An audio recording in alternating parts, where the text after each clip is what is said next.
ละครับคุณผู้ชมครับกลับมาในช่วงนี้เป็นช่วงของเลขคลิกเดียวพอคุณคลิกชีวิตคลิกเดี๋ยวจะขำเลขคลิกชีวิตอยู่กับเราแล้วอยู่กับเราอาจารย์ปอสวัสดีค่ะสวัส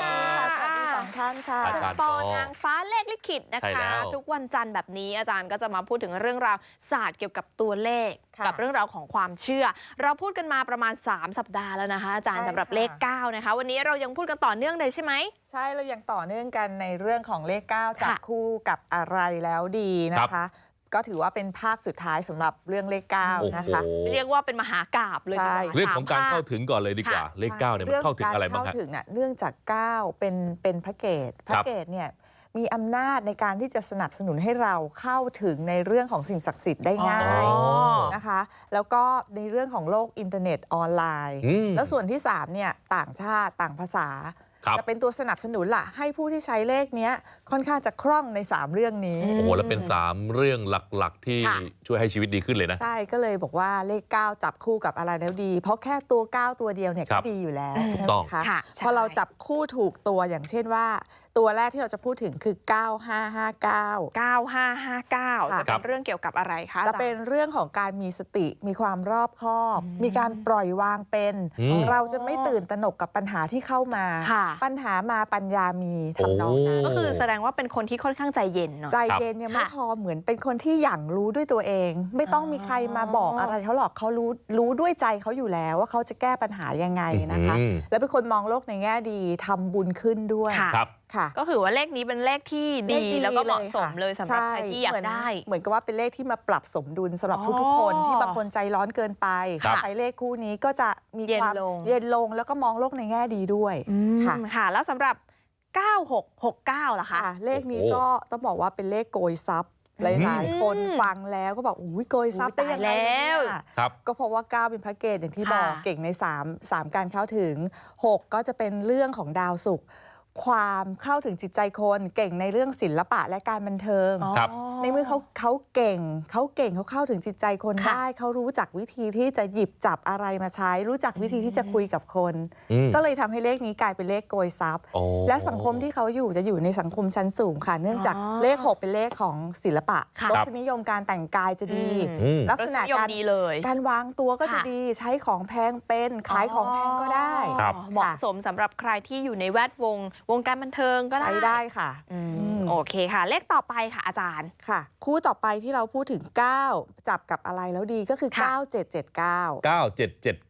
ค่ะเลขนี้นะคะเนื่องจาก79เรารู้แล้วแหละว่าเป็นพระเกศ7เป็นเรื่องของดาวเสาร์จะเป็นเรื่องของดวงดาวที่ทำให้เรามานะบากบั่นรับผิดชอบแต่ก็จะมีบ้างแอบเศร้าหมองเพราะรับผิดชอบมากไปนะคะก็มีความเครียดบ้างแต่ถ้ารวมกันเมื่อไหร่แล้วเนี่ยคนนี้จะเป็นคนที่มีความคิดแปลกแหวกแนวแล้วชอบที่จะทำงานในระยะยาวได้สำเร็จคือถือว่าดีไหมคะอาจารย์ถือว่าดีนะคะแต่ว่ามันก็ต้องเฉพาะบุคคลด้วยถ้าคือคนทั่วไปถามว่าใใช้ได้ไหมใช้ได้แต่ก็ต้องยอมรับในความที่คุณอาจจะมีความเครียดบ้างเพราะว่างานหนักหน่อยใช่เป็นระยะยาวแล้วต้องอดทนมากๆนะคะอย่างเช่นพวกนักสะสมของเก่านะคะจะชอบใช้เลขนี้เลยแล้วก็จะเป็นเรื่องของนักคอมพิวเตอร์ที่ต้องวางแผนระบบในระยะยาวๆจะเหมาะใช่เพราะอย่างที่บอกว่าก้าวเข้าถึงเรื่องอินเทอร์เน็ตเรื่องออนไลน์ด้วยนะคะแล้วก็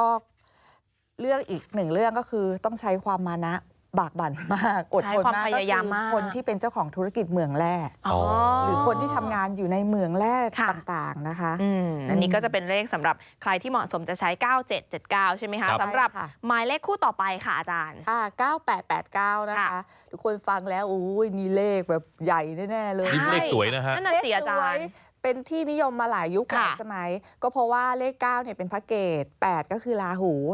คืออำนาจบารมี แต่ก็จะมีเรื่องไม่ดีนิดนึงคือความลุ่มหลงแต่ถ้าเกิดจับคู่ถูกทางเนี่ยและรู้จักระงับอารมณ์ตัวเองเนี่ยจะสามารถใช้เลขนี้ได้ดีมากเนื่องจากว่า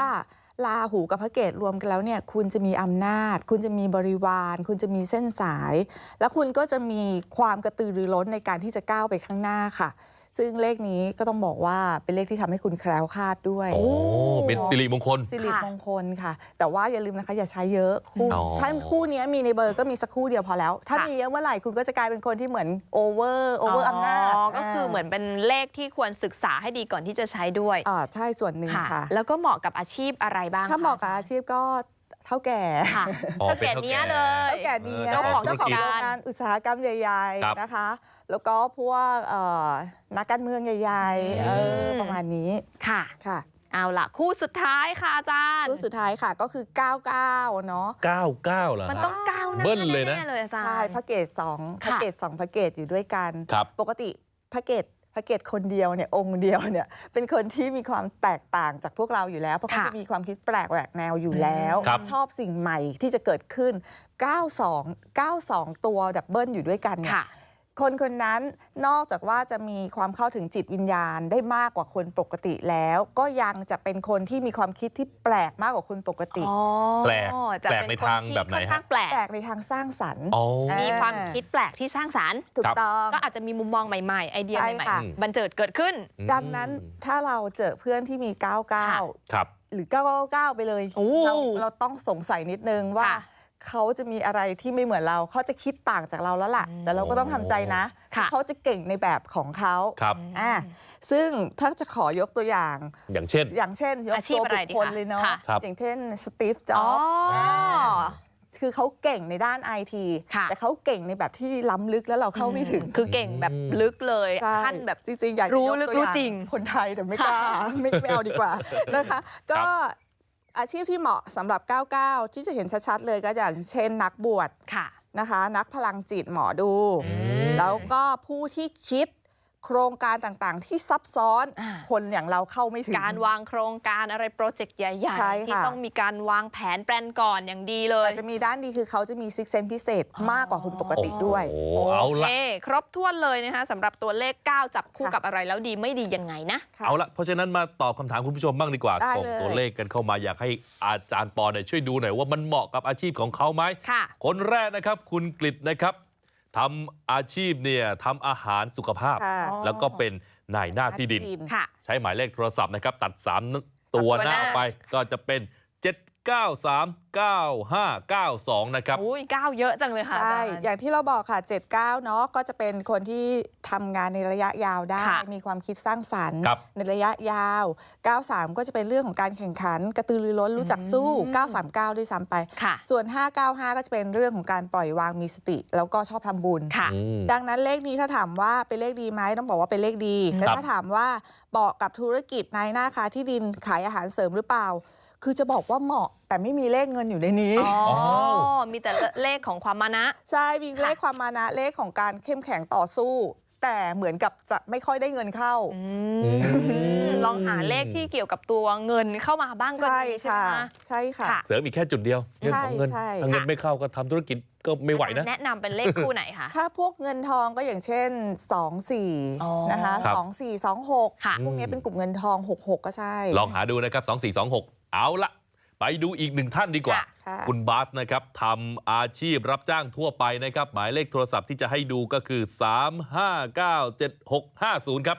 คุณบาสสำหรับเบอร์นี้มีข้อเสียที่เด่นชัดขึ้นมา ซึ่งอาจจะเป็นข้อเสียที่ไปกลบข้อดีทั้งหมดของเบอร์โทรศัพท์นี้เลยก็ได้นะคะ ค่ะ ก็คือเลข 76 ก็ต้องบอกว่าชีวิตทั้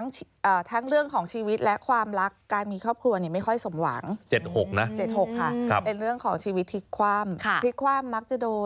นเอาเปรียบอยู่ตลอดเลย อ๋อ นะคะ แต่ส่วนข้อดีอ่ะมีแต่อย่างที่บอกว่าข้อเสียร้ายกว่า ข้อดีก็ยังมีเรื่องของความปล่อยวางอย่างที่บอกด้วยเลข 59 ความขยัน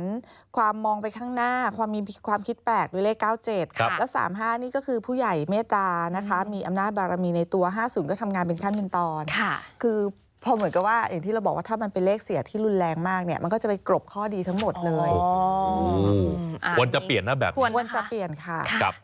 เอาล่ะ มีอีกสักหนึ่งเลขไหมคะคุณชนะ ไปดูคนนี้กันดีกว่า โอ้โห คนนี้ชื่อบอลลูนนะครับ บอลลูน บอลลูน ทำอาชีพอะไรคะ อาชีพขับรถแท็กซี่ อ๋อ หมายเลขที่จะให้ดู 5614969 ครับ ค่ะ คุณบอลลูนขับรถแท็กซี่ก็ถ้ามองโดยรวมผาดหนึ่งเนี่ยถือ ค่ะ ว่าใช้ได้นะคะ เบอร์นี้ แต่ว่าเอาข้อดีก่อนข้อ ค่ะ ดีคือ บุคลิกภายนอกลูกค้ามองคุณแท็กซี่คนนี้ก็จะบอกว่าใจเย็นใจดีน่าขึ้นไปนั่งนะคะแต่ขับไปแกก็จะมีแบบแอบดูมิเตอร์บ่อยเพราะว่าแกจะเป็นคนที่ละเอียดเรื่องการเงินเรื่องการใช้จ่ายแล้วก็จะมี14เนี่ยก็คือแกจะพูดจาดีกับลูกค้าในรถอันนี้ดีนะถือว่าดีนะคะดีนะแล้วก็แกหัวไวแก49นะคะเป็นเลขหัวไวคิดเส้นทางคิดอะไรให้ไปให้เร็วขึ้นแต่ว่าพอ969เนี่ยจริงๆแล้วบอกเป็นเลขโกยทรัพย์โกยจริงๆเงินเยอะโกยทรัพย์พูดคุยเก่งด้วยเข้าสังคมเก่งด้วยแต่บังเอิญว่า69ไปอยู่คู่สุดท้ายแกเป็นคนที่เงินเข้าเยอะแต่ก็ออกเยอะนะมันพลาดตรงนี้แหละเข้าเยอะแต่ออกเยอะใช่แต่บางคนเขาไม่ซีเรียสเขาก็ถือว่ายังไงก็หาได้ยังไงก็ได้เนาะเขาก็ไม่ซีเรียสก็ถือว่าเบอร์นี้ไม่เสียครบถ้วนเลยนะคะสำหรับคุณผู้ชมที่ส่งข้อความผ่านทางไลน์มาให้เราเช็คดวงชะตากันด้วยนะคะวันนี้ขอบคุณอาจารย์ปอนะคะขอบคุณนะครับอาจารย์ปอครับก็สามารถติดตามอาจารย์ปอได้ทางช่องทางของโซเชียลมีเดียของอาจารย์ปอนะคะรวมไปถึงเรื่องราวศาสตร์ของตัวเลขเนี่ยต้องใช้วิจารณญาณในการรับชมด้วย